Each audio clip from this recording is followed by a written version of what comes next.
आज हम बात कर रहे हैं डॉक्टर एपीजे कलाम साहब की। उनकी एक किताब है आपका भविष्य आपके साथ में, जिनमें उनके बहुत सारे व्यूअर्स हैं, उनके फॉलोअर्स हैं, जो उनको ईमेल से उनको बहुत सारे क्वेश्चंस पूछते हैं।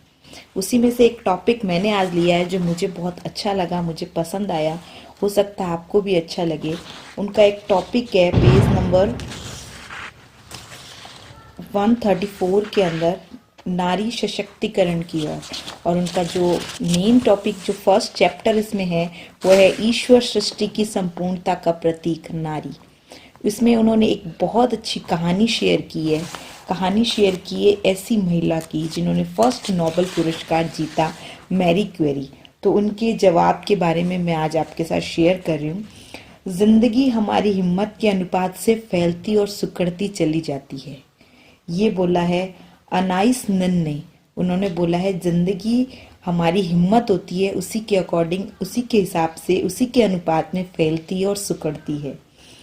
डॉक्टर एपीजे अब्दुल कलाम कह रहे हैं कि हर एक प्रगतिशील समाज में मूल में महिला सशक्तिकरण ही एक है। कई सदियों तक हमारे देश में महिलाओं और उनकी जरूरतों को ठीक से ध्यान में नहीं रखा गया, बल्कि सच तो यह है कि उनका तिरस्कार ही होता रहा है।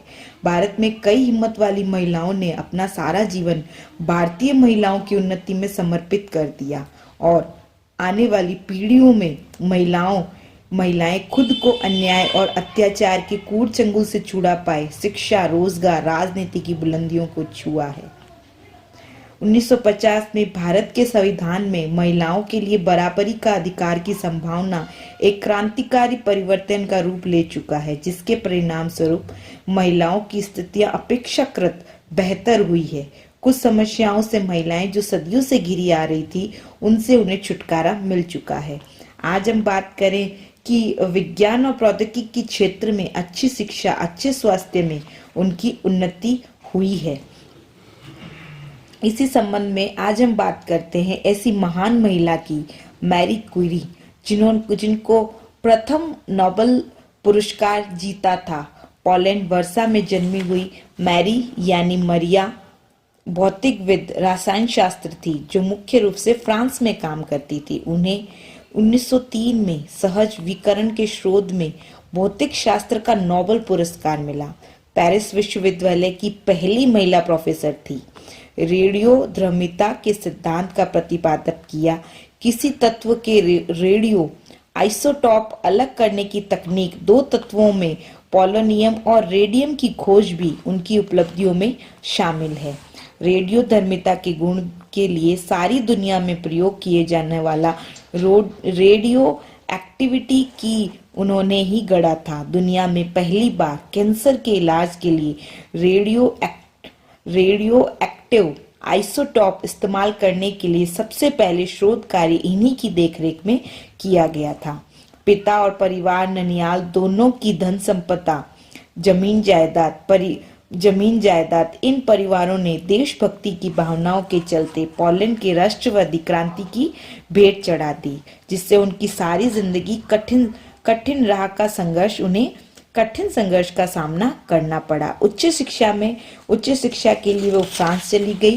बेहद सीमित संसाधनों में बड़ी मुश्किल से किसी तरह सर्दियों के मौसम में ठंड बर्दाश्त करते हुए काम चलाए, यहाँ तक कि भूखे रहने की से आई कमजोरी के कारण भी कई बार वे बेहोश भी हो गई। भौतिक शास्त्र में स्नातक की उपलब्धि प्राप्त करने के बाद में उन्होंने पियरे क्यूरी से विवाह कर लिया। फिर दोनों मिलकर शोध कार्य में जुट गए।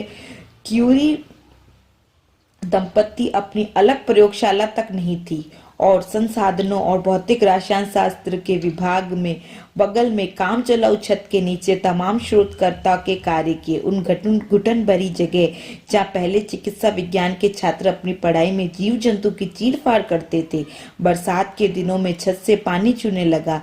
ऐसी जगह विकिरण की चपेट में आने के हानिकारक प्रभावों से बेखबर, किसी इंतजाम के बिना रेडियोधर्मी पदार्थों को अपने प्रयोग करते रहे। मैरी के पति 1905 में दुखद सड़क दुर्घटना में मृत्यु हो गई, लेकिन वह परिवार चलाने की जिम्मेदारी के साथ साथ शोध कार्य में भी जुटी रही। और 1911 में पति की मौत के बाद रेडियोधर्मिता के क्षेत्र में उन्हें काम के महत्व को समझते हुए उन्हें दोबारा रसायन शास्त्र में नोबेल पुरस्कार मिला, यानी कि दुनिया में प्रथम महिला नोबेल पुरस्कार लेने वाली ये महिला रही। इससे डॉक्टर एपीजे अब्दुल कलाम हम भारतीय महिलाओं को क्या संदेश देना चाहते हैं? उनके जीवन से आज भारतीय महिलाओं को यह संदेश मिलता है, कुछ बड़ा घटने का इंतजार मत करो, जहां हो वहीं से, जो तुम्हारे पास है उसी से शुरुआत करो, और ऐसा करने से तुम्हारे सामने बेहतरीन रास्ते खुद ब खुद चलते जाएंगे। कहीं से शुरुआत तो करो। जो हम करना चाहते हैं उसके आधार पर अपनी कोई छवि नहीं बनाई जाती। आप बस इंतजार में बैठे तो नहीं रह सकते कि लोग आपके सुनहरे सपनों को पूरा करके आपको भेंट कर देंगे। ऐसा नहीं होगा कि लोग आपके सपनों को, आपके जो सपने आप देख रहे हैं वो लोग पूरा करके आपको भेंट कर देंगे। ऐसा होने वाला नहीं है। खुद आगे बढ़कर अपनी खातिर अपने सपनों को साकार करना होगा। प्रतिभा हर किसी के अंदर है, लेकिन अपनी प्रतिभा को मंजिल तक पहुंचाने का जज्बा वह दुर्लभ चीज है जो हर किसी के पास नहीं होती। तो डॉक्टर एपीजे अब्दुल कलाम कहना चाह रहे हैं कि हमें अपनी शक्ति को पहचानना चाहिए और हमें अपने सपनों को पूरा करने के लिए आगे बढ़ना चाहिए। इसी बेहतरीन कहानी के साथ मैं आपको फिर मिलूंगी अपने नई कहानी के साथ, नए एक अच्छी मोटिवेशनल सोच के साथ। तब तक के लिए थैंक यू। जय हिंद।